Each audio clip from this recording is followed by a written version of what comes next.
नहीं फेरो गेले हाँ सासुर अब एते तक न घरवाली कथी ले लुसल छै नहीं लुसल छै कि जान गेलिए हमरा कथी ले फोन करब हमरा ने फोन तोन करी आई गेल हाँ भाई आने ले घरवाली को हाँ अब घर में फेरो नाटक ड्रामा शुरू हेतै कि 2 दिन 4 दिन आयल हेतै तो ओतेक नाटक ड्रामा 2 साल बियाह कने भेलै नचनी नाच सबके नचा के राखि देलकै एते तखन ने देखियौ ने की होइ छै पता नहीं परसुए खुना गेले अखन तक नहीं एले ठीक छै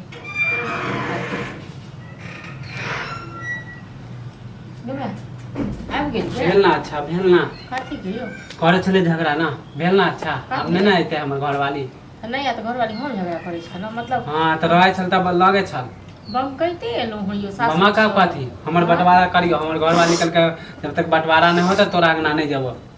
तोर भौजाई के मुंह नहीं देखबो कथी के बंटवारा हां कथी के बंटवारा कहै छी बंटवारा कोन चीज के होय जमीन के करियो घर के करे हर चीज के आधा कथी पर म कथी पर बंटवारा कथी एमे हमर हिस्सा नहीं है त अहाँ के हिस्सा य अखन जे एते दिन से भाई पोसलक पढ़लक पढ़ेलक लिखेलक हां तो से हिस्सा से हां त सब के भाई एनते पढ़बे लिखबे छोट रहे त काकरो भाई ने पढ़बे लिखबे छी बुझलो न काको भाई अखनो फोन केने छल त पूछै छल जे पुछका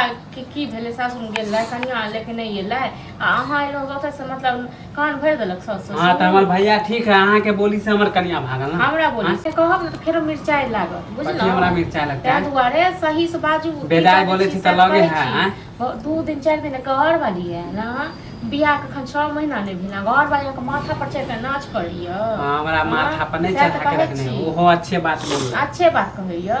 एते दिन मर गेल है घर जे बनले जाने रहिए चौवन्नी निकाल के कहिया रह माने हमर कन्या जे रहल कहिया रहली अहाँ दुनु मेल के अपना घर वाली के सिखाओ गो अपना घर वाली कहियो हम जा छी अपन घर वाली के तो अहाँ के घर वाली मतलब एतक रानी बन गेल हां कुछ नहीं जाने छी हमरा बंटवारा क दियो हमर कन्या नहीं आवे किछो के बंटवारा नहीं है किछो के बंटवारा नहीं है बुझलो न मर जा ना करे अहाँ के लगे कथि के हमर कन्या नहीं में रहे हां कतो रहा के कन्या हम अपना घर में रह एते दिन त कहै छ कोनो बात नहीं एते रहते कोनो बात नहीं हां आब अपन घर बनाओ दुआर बनाओ तखन हां त सब के जे रहै छी अहाँ छी सब के जे हां त आई घर में नहीं आना देबी हमर से के घर बना ली अहाँ के घर में रखब कि अपन हम अपन हिस्सा में रखब हां त जाओ न हिस्सा में रखू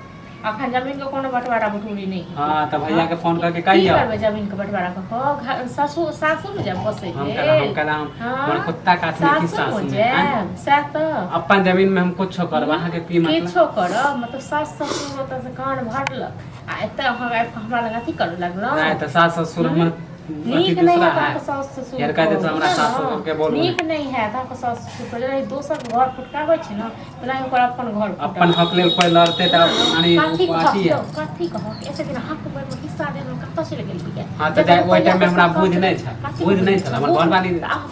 कत से बैठ कर बुझ नहीं छ नहीं बरो कोई तो कह गेलन हम कुछ नहीं जाने छी हमरा बंटवारा करी त जाय छी 10 गो लोग के बजा जाओ ना 20 गो लोग के बजे नहीं आबो 20 गो लोग के बजे नहीं आबो सब कर हम बाने का आ खा पर से हट बंटवारा कर दे हम अथी मानी रखने छी कि अपने हैंड में पूरा अहे के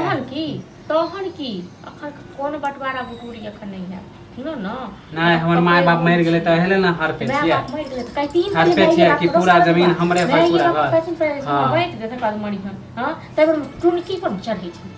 आती उठै हां कुछ नहीं जाने चले 10 गो लोग के हम बजा जोन बजने आन हां देखियो केना ने बर्बाद हां नहीं तो वो नहीं सोचे छी कि हमर घर वाले नहीं कौन ना में दम छोकी कौन घर वाले में दम छोकी जाय छी हम मुखिया जोन बजने मुखिया बजने